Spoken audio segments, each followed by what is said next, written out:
This episode of Nos Arietes is sponsored by Full Pull Wines, a Seattle-based wine retailer and proud sponsor of Nos Arietes since 2011. Full Pull was founded in 2009, is based in Seattle, and is owned and operated by longtime Sounders supporters. They offer the best boutique wines of the world to members of their mailing list, with special focus on their home, the Pacific Northwest. Hi, I'm Will Bruin, and I was just recognized as a Seattle Sounders legend. Now I get to do voice reads for the Sounder at Heart podcast network. Here we go. Come on! Hey, O'Shan! Let's go! Save by Fry! The Seattle Sounders have done it! MLS Cup winners! Here comes Reyes through the middle to crown it for Seattle! And now they truly can start the celebrations. It's the Sounders MLS Cup. Nicoladero leaves absolutely no doubt! The Sounders rule the region! Seattle Sounders is champion! They've scored! They've scored! Finally! This feels fucking awesome. This is a tiny dog. Nice work on your little yacht thing. Porteous says cheated. You know, what was the thought process in terms of who you decided to use and who you didn't? Ever since Sounder Hart wrote a commentary that we didn't take World Cup seriously.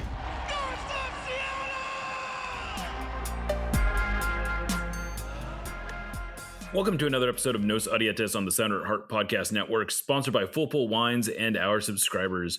We're recording on Tuesday, March 4th, 2025. I am your host, Jeremiah O'Shan. Joining me today is special co-host Mark Kastner and our engineer, Lickett. Well, it was bound to happen. The Sounders lost the game.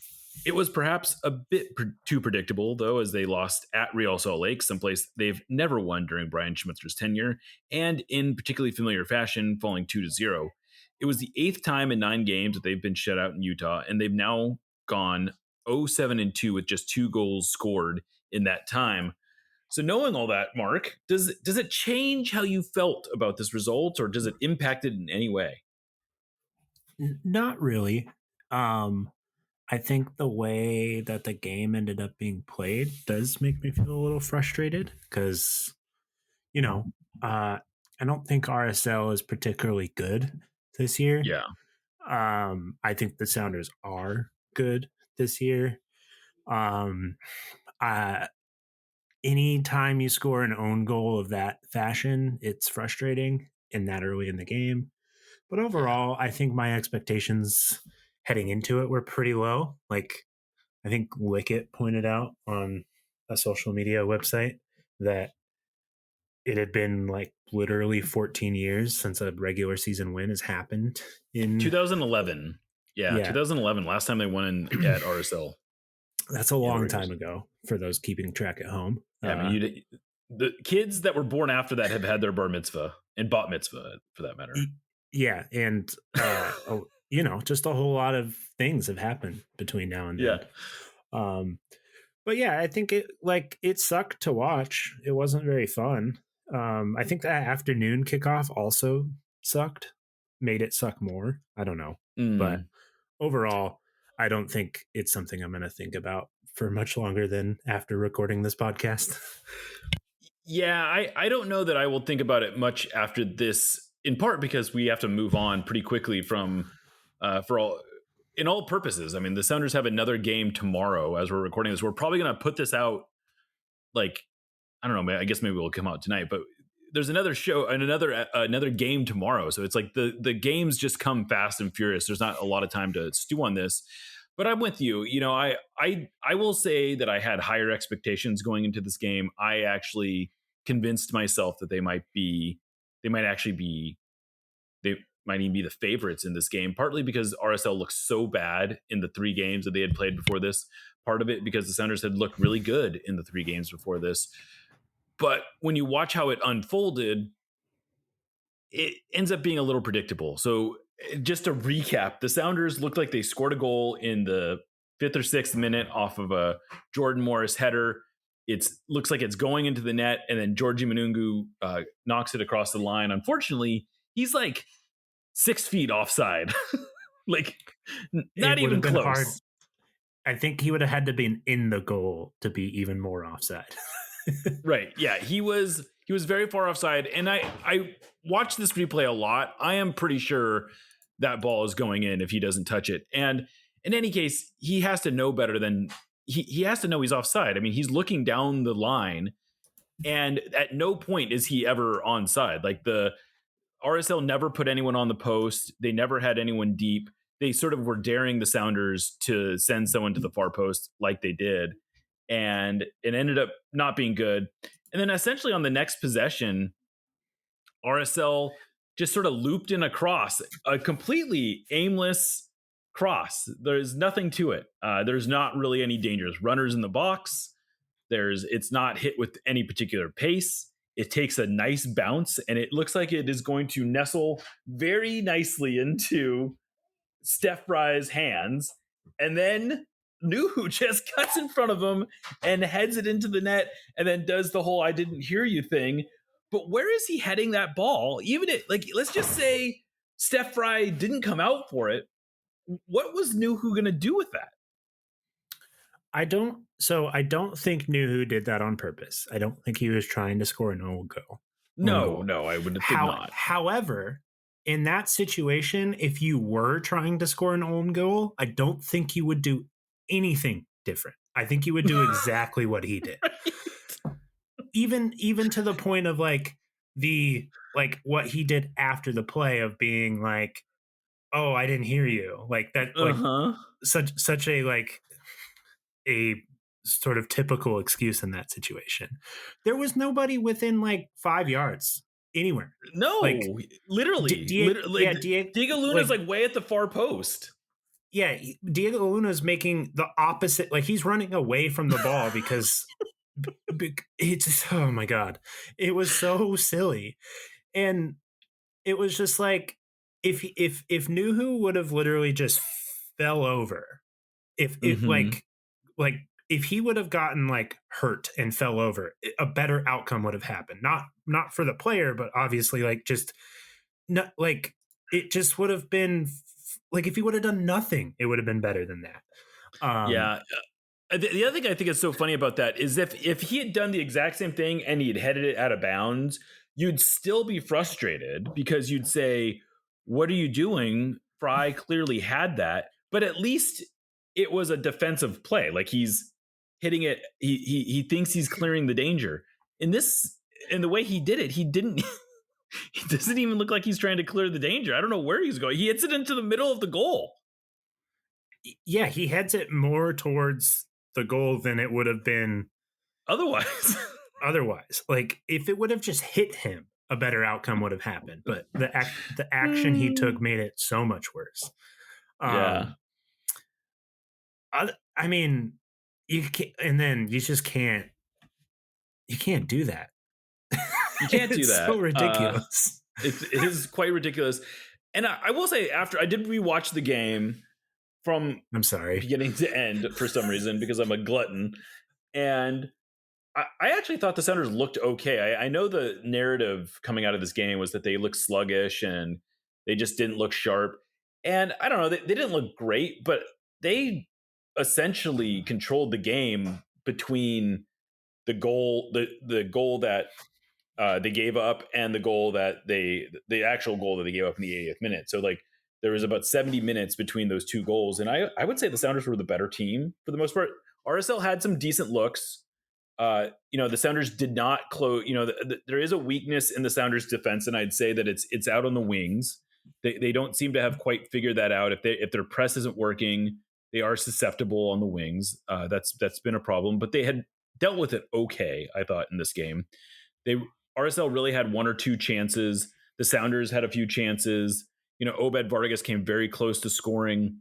Georgie Manungu had a great opportunity or two to make up for his offside disallowed. I don't even know what you call that. His offside play. The Sounders had opportunities to take the lead or at least to equalize in this game. And then it actually looked like they did equalize in like the 55th minute, something 56, like I don't know, somewhere around there, midway through the second half or so. And Roldan put Morris in. and he ends up playing it over to Rusnak, and he scores. And you go, okay, we're all good. Then the flag comes up. I thought it was a much closer call than I would have appreciated VAR taking some time to at least sort of take a closer look at it. I will admit that if the standard is clear and obvious, he was not clearly and obviously offside, so that makes it tough to overturn. I'm not really expecting it to be overturned. I talked to enough people that ran the sort of the models, and they said, yeah, he's probably offside by a foot or two. I'm willing to accept that, but what's annoying about it is Morris really didn't need to be offside there. He could have got himself onside. It's not even like the extra step that he got there was what. Yeah, he was going to win that ball regardless, and it wasn't like he was played in. He had to pull it back, and he had work to do. And so I don't know. You take those 3 plays, all of them mistakes, all of them easily avoidable, and it's going to be hard to overcome that, especially at RSL. Especially, the Sounders are just not at a point where they can overcome that many mistakes in the game and still win. I don't think. Yeah, I think I'm going to take like a little bit of a different choose your own adventure on the offside goal, because I think there's a lot of things. Like Christian Roldan had so much time to play that ball. There was like nobody around him. And I'm annoyed at that. Like, that's not a mistake Christian Roldan makes ever. Like, I think he's, what mistake are you saying Christian made there? That he played it too slow? He took an extra touch, and I think that extra touch Jordan thought was going to be the pass, and that's why Jordan ended up offside.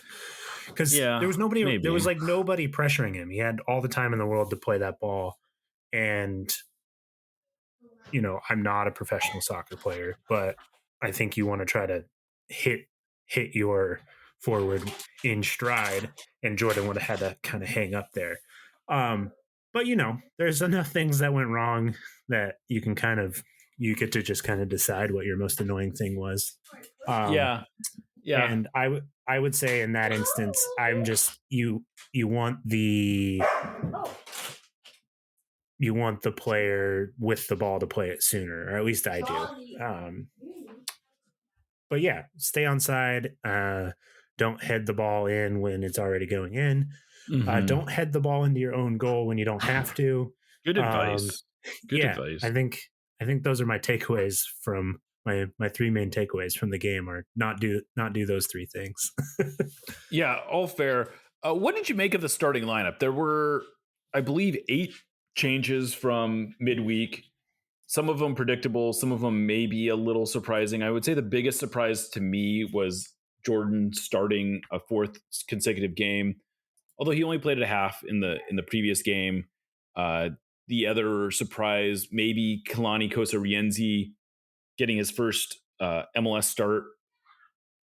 But otherwise, I thought a pretty predictable lineup. I suppose some people some people were frustrated that Areola didn't start over Rothrock. Some frustration that Pedro didn't start. But I don't know, where did you fall on the starting lineup? Yeah, I think so. 8 changes from midweek, but only 2 changes from the Charlotte game, right? Yeah. And my personal kind of like where I'm going to be at, as long as the Sounders are in I'm never going to call it its right name, but the CCL CONCACAF Champions Cup, whatever it's called. As long as the Sounders are in that, Champions, I think is the cool name. Oh, that feels even worse. As long as they're in that competition, I want them to dedicate all of their resource and number 1 minutes and stuff to that. So, fair. Kind of looking at it from the Charlotte game to this, 2 changes. 1 change, one of the guys is having a baby. The other guys played every minute of each game or whatever. Yeah. So I think all of it was fine. I thought for large Jackson parts, Reagan, in case people try to remember, Jackson Reagan was the other change from the weekend. The one thing I didn't like about this lineup is the way that the game ended up happening. Is it just lacked one more kind of like quality aspect to it. In the first half in particular, I think the Sounders responded really well from like, let's say the 15th, 16th minute until halftime. You know, I thought they should have probably had an equalizer by that point. But that particular lineup, especially on the right side of the field where you have two really, really inexperienced players kind of providing your like the most experienced player on that side of the field at that point was Obed Vargas. But you know, and he's a great player, but like just the combinations on that side of the on that side of the field, you just saw a lot of like these guys don't play together a lot, and that's kind of frustrating. But overall, I think like they had enough to at least get a point. They didn't. You kind of look at it like, well, okay, it's just one of those things, and then you kind of take into context it's a game in Salt Lake where are probably never going to win again. Yeah, just never. They're never going to win again. I mean, how many more years we got left of this on this this rock? You know? Yeah, I mean, there's that asteroid or meteor or whatever coming in 2030. Will the Sounders win a game before the asteroid hits Earth? That's the real question. I'm taking the under on that. So yeah. I had no qualms with the starting lineup. I think there's little things to complain about, but overall, I thought it was fine. I thought they played okay. I thought they played well enough to at least get a point from this game. You cut out the silly mistakes and maybe even you win it. That's kind of my takeaway. I'll agree that I holistically I did not have any big issues with the starting lineup. I agree that, you know, philosophically that you want to put your best foot forward for Champions Cup at this point, and you sort of like make what you can out of league games. I would have probably liked to seen Ferreira play a little bit more than he did. Like I would have been down for maybe even a halftime sub for Morris if that's what it took. I just wouldn't mind seeing him a little bit more. Pedro de la Vega did come at halftime.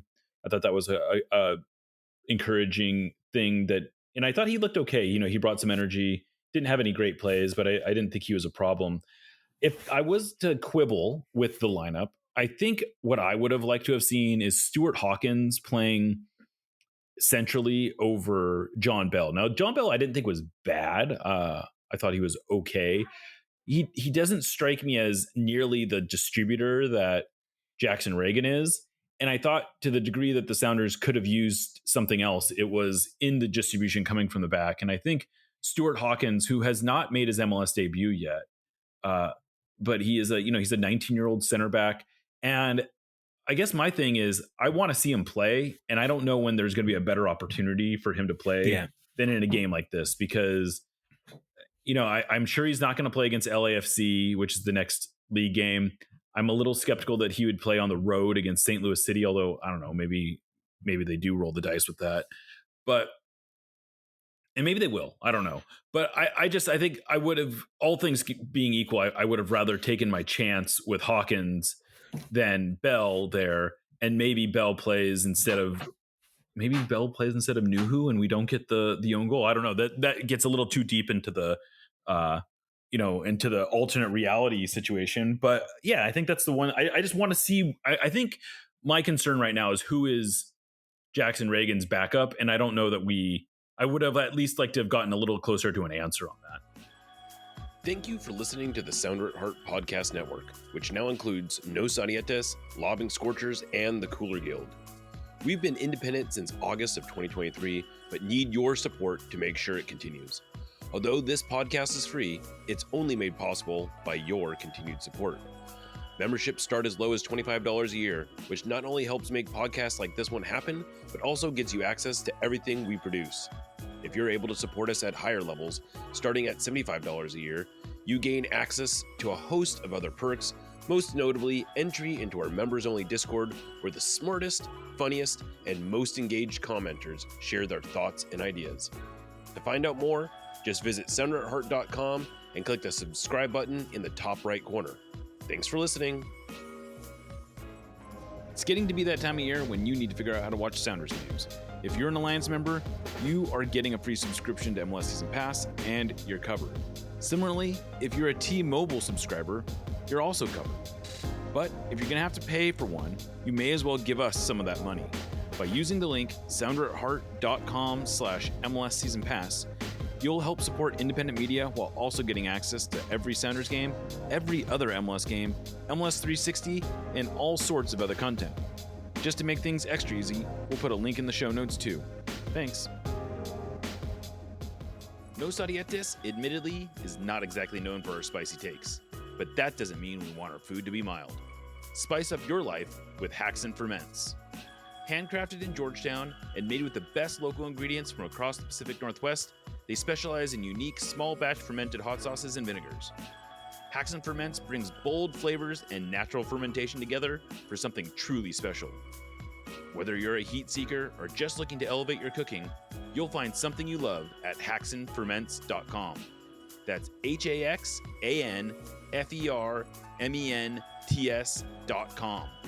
And right now, if you use the code SOUNDERATHEART, that's all one word, at checkout, you will get a free hot sauce with your order. Again, go to haxanferments.com, use the code SOUNDERATHEART at checkout for a free hot sauce with your order. Haxen Ferments is a proud sponsor of the Sounder at Heart podcast network. Yeah, I think in particular, you and I exchanged some. Are we still calling them skeets, or are we calling them? I mean, you can. I'm not quite comfortable with calling them skeets yet. I'm personally posts, a fan. I want to reclaim the word tweets because that guy changed the name of that website to something else. Yeah, they should be. They're open now. Yeah, we get tweets back. We get in the great national divorce. We get the word tweets. Yeah, thank you. So you and I exchanged some posts, tweets, whatever you want to call them. Skeets. I think that's what the kids are calling them. Yeah. My particular annoyance with the John Bell playing in the center of the way that the Sounders build up in this formation is he can't really progress the ball to his right because he's a left-footed center back, and not particularly two-footed.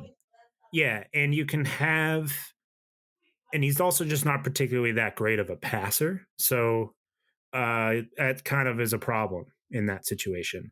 And it just meant a shorter pass to a midfielder that's deeper than they need to be to move the ball to the right, and that just made RSL's press that much easier, especially if you don't have to mark Nuhu in deep possession. We kind of know that, how whatever you think of him as a player, if you think he's great, you can recognize he's not great at that particular part of the game, of his game.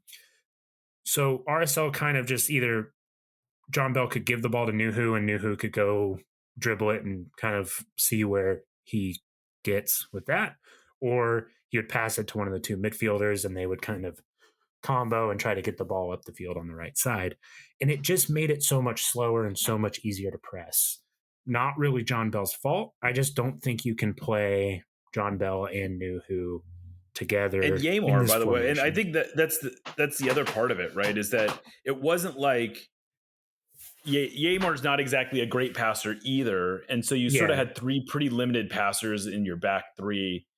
And then on the right side, you also had Kalani, who is, I thought Kalani played well, to be honest. I saw a lot of people sort of saying they were frustrated with him. I don't know that Alex Roldan offers a huge improvement over what Kalani did in that game. I was totally fine with his performance, but he's not the most experienced player. And Georgie had a rough game. I think that was maybe his worst performance as a Sounder, which is admittedly a kind of high bar. Like, he's been mostly pretty good. So it's not, I'm not like super frustrated by that, but I think it's okay to say it was not a good performance. Yeah. And that was asking a lot on the right side that didn't have a lot of passing. Yeah. When you're most experienced guy on that side of the field in in progression terms is like a 20-year-old. Right. It's not great. It's not great. It wasn't, and it didn't. There was I thought Rusnak was okay, but not great. No one was great in this game. I thought Morris did fine. Morris may have been the most dangerous player they had, I suppose. I'm gonna. It was. It wasn't a great performance, but it wasn't. No one stood out, I guess, is what I'm trying to say. But no, I didn't think anyone for the most part. It's not like the Sounders were played off the pitch. They lost the possession battle, but they won they won field tilt. They had more duels. They were competitive. They just weren't particularly good. Yeah, and I think that a lot of that stuff got fixed at halftime when De La Vega came on. A thing I want people to understand about Pedro De La Vega is even when he's playing bad, I want people to think about, or even if you think he's playing bad, I should say, I want people to think about what's happening when he does the thing that's frustrating you. And I want I want people to think about it in the same way that they got really, really used to thinking about Nico Lodeiro. I'm not comparing them as players yet.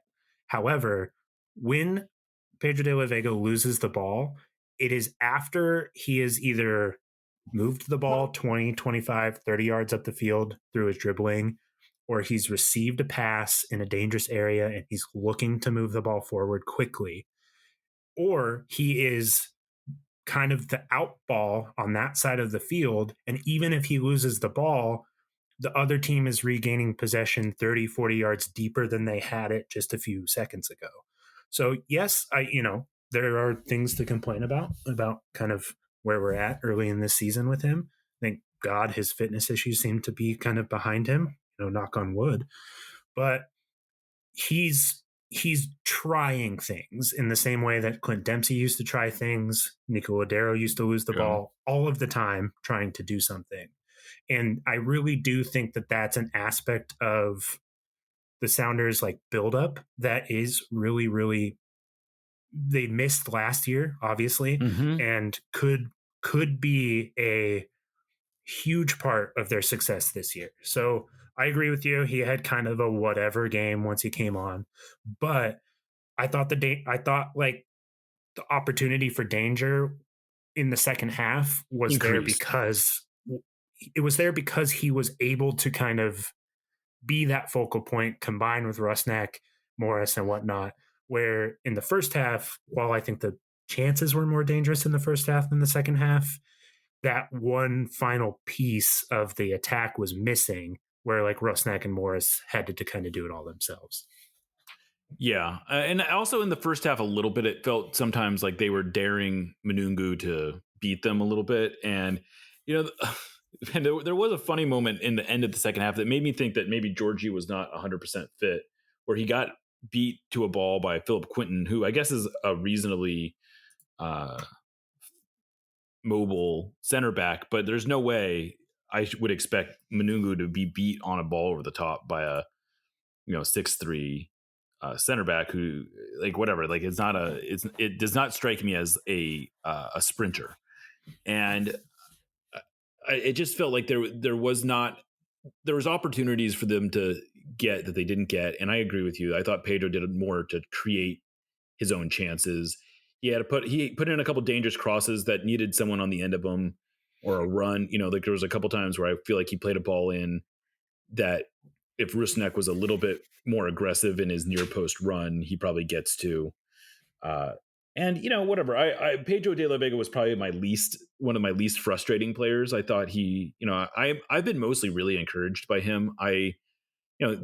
It's honestly funny to me that I'm reading any criticism of this guy. He's got 3 goals in 4 games. He only started twice.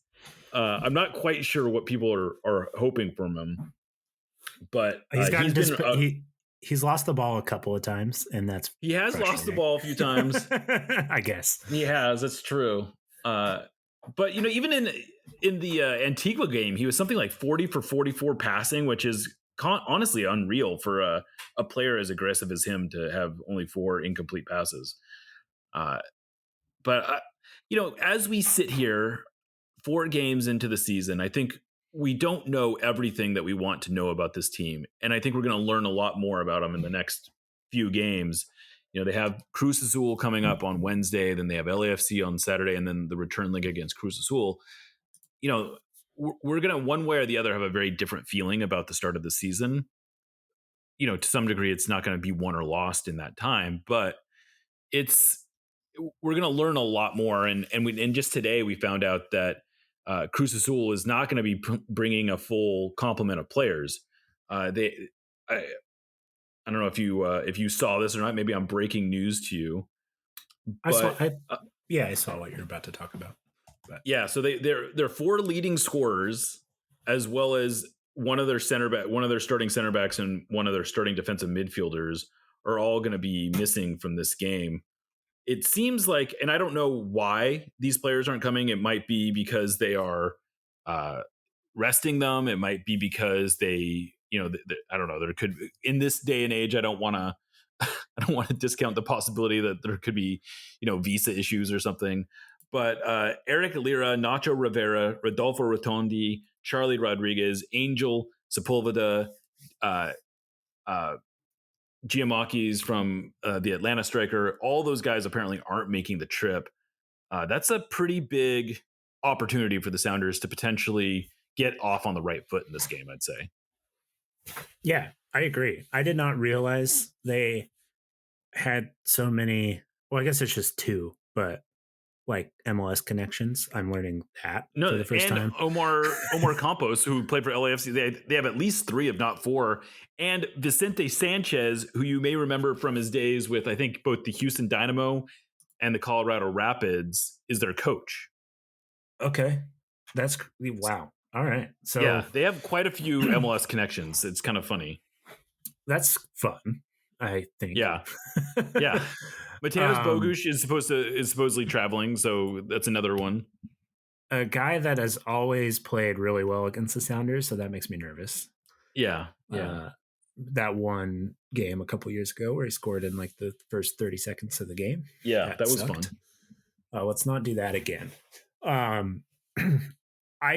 If you're telling me like 4 starters and their 3 best scorers aren't going to start, that makes me feel good. It makes me more nervous than I was before, to be honest with you. Fair enough. It's kind of like if you're in high school. Like now they're going to blow it if they don't win, right? Or like you're at a high school dance and your friend is like, oh, she wants to dance with you. And you're like, that type of thing. So yeah, I'm going to be totally honest. I don't know a whole lot about the state of Liga MX right now. It's just in terms of on my priority list, it's just not quite towards the top. I can understand that. But so I'll tell you, they won they finished atop the Apertura, which is the previous tournament. They're now 10 games into the current tournament.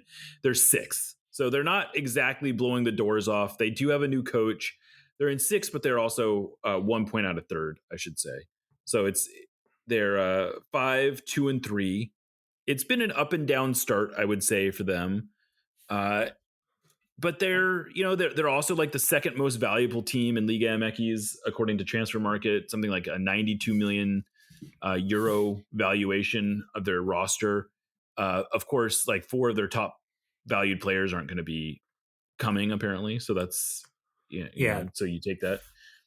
I'm going to be honest with you. Talking to me about what Transfer Market as a website says their value is basically like telling me their astrology signs. That doesn't mean anything to me. I'm sorry. Fair enough. No, it's fair. I respect that. I know I can tell that they have good players because I've recognized some of their names and I'm looking at their stats. Fair enough. They're good. They won their league their last half league. It's weird how to do that, but they're good. Is what you're saying. They don't score they're a lot of goals this year, so that is. And they've scored 14 they have goals not scored in 10 a lot games. of goals. Right. They've not scored a lot of goals and their best scorers are not in this game. Yeah. So that's it feels like Go ahead. I was going to say that's setting up a very frustrating narrative in my mind that I I'm not know. going to go towards. So let's Yeah. just win 2-0. How's that sound? I'll take a 2-0 win. I would honestly happily take a 2-0 win. I feel like that's sort of I'd say that's the bare minimum for me to feel comfortable or feel confident going into the second leg.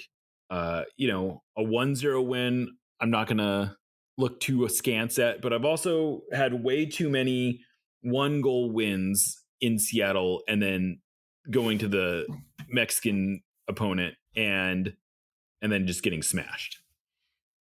Yeah, I want to be in a situation where a frantic score draw is completely comfortable. I'm thinking back of that kind of Leon series win in 2022, where it was like there wasn't a whole lot of like peril. It was just kind of like if they draw, things are really good. So I want to do that again. Did they win that first like 2-0 or 3-1? Something like that. And then the second leg was 2-2, right? I think it was 1-1. Okay. Yep. So I want to do that exact thing again, if that's cool. I'll allow it. Thanks. Appreciate that. I know you have a lot of like influence. So if you can just go ahead and put that in. Punch that into the Yeah. Yeah, absolutely. I would appreciate that. But I think that the Sounders and Sounders fans should feel relatively confident. Like, why not? Because if they get on the other side of this draw, like if they beat Cruz Azul, probably the two favorites or two of the four favorites for the whole tournament have to play each other. And then you beat that team, we're looking really good. So it's kind of like, I know there are people out there that thought that the Sounders' path to winning CCL a few years ago was easy. I don't know if they'll hold the same sort of assumptions this time, but I would think not. Yeah, but I also think this Sounders team's better than that one. So I do too. I also, not that we talk, Nico and I actually talked about this on Friday, so I don't want to get too deep into it, but the notion that the Sounders' path to the Champions League title in 2022 was easy is like so laughable to me. They beat the reigning MLS Cup champion. They beat the team that would win Champions League the following year. They beat two Mexican teams. It was a good, this is it wasn't the hardest path. I think the only thing that looks hard compared to is what the Crew did to get to the final last year. But really, it was the kind of path that a lot of teams go through. I don't feel any need to apologize for that, but that's neither here nor there. You have anything else you wanted to get off your chest about this game or Cruz Azul?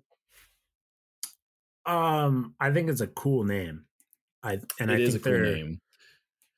And I think they could probably use a different logo. I don't know if that's offensive or anything. I'm sorry. Well, the second leg will not be played at their normal stadium. It's going to be played at the Olympico Stadium, which is where Pumas play, which is also where the Sounders got a tie in the first leg of the Champions League final. Cool. So that's something. Why is that happening? Because they are in some sort of dispute with the owners of their stadium, which is not so. Normally they were playing at Azteca, that's being renovated for the World Cup. So they were playing at this other stadium somewhere else in Mexico City that's really old, but they were paying some sort of exorbitant fees to be playing there, and so they pieced out, and now they're playing at the university stadium, the Olympico. So that's like a Mexican version of Liverpool and Everton. Is it a classic stadium dispute? Yeah. Oh yeah. So because Everton started playing at Anfield, and the owner of Anfield kicked them out. I didn't know that. His own team. Yep. There you go. little bit of history Like for you. 120 years ago or whatever. Really long time ago, yeah. Yeah. So, Well, that's cool. yeah. That's why we have you on, Mark. So, I may as well. This is a good time to talk about this, I suppose.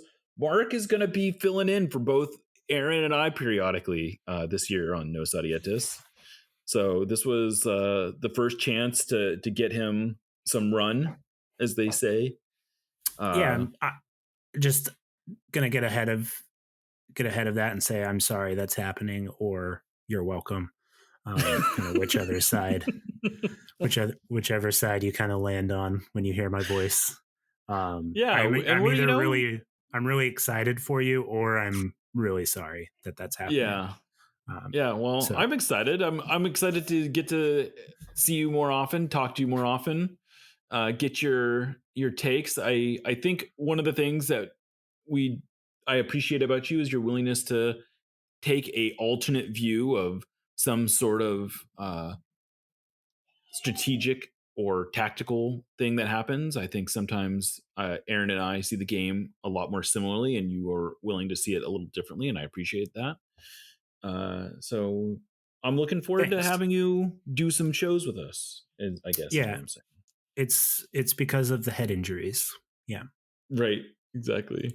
So and you might be moving. I don't know. I don't want to get too. You are going to be in town in a few weeks for the Houston game. Yeah.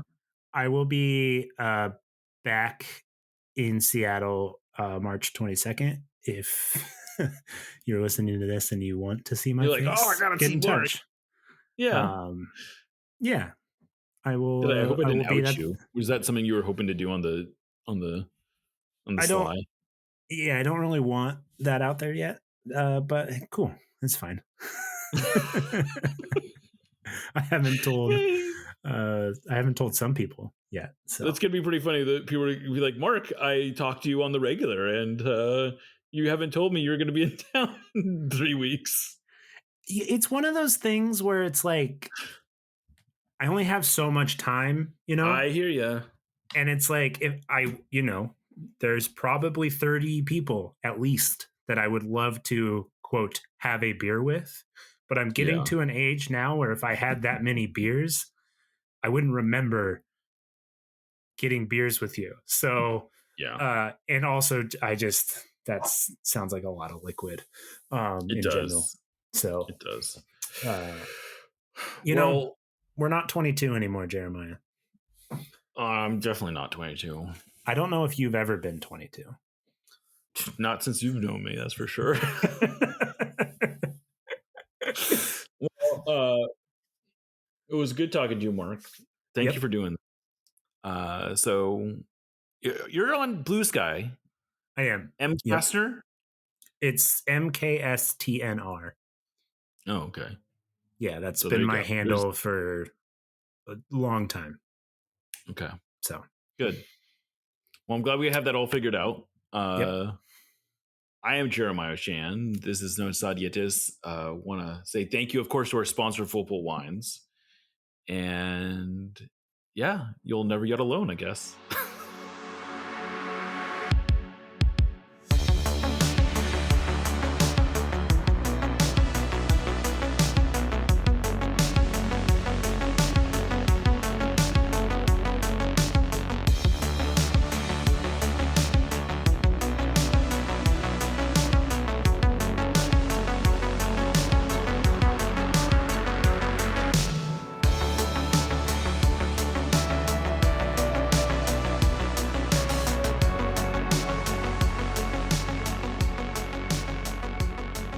We love you.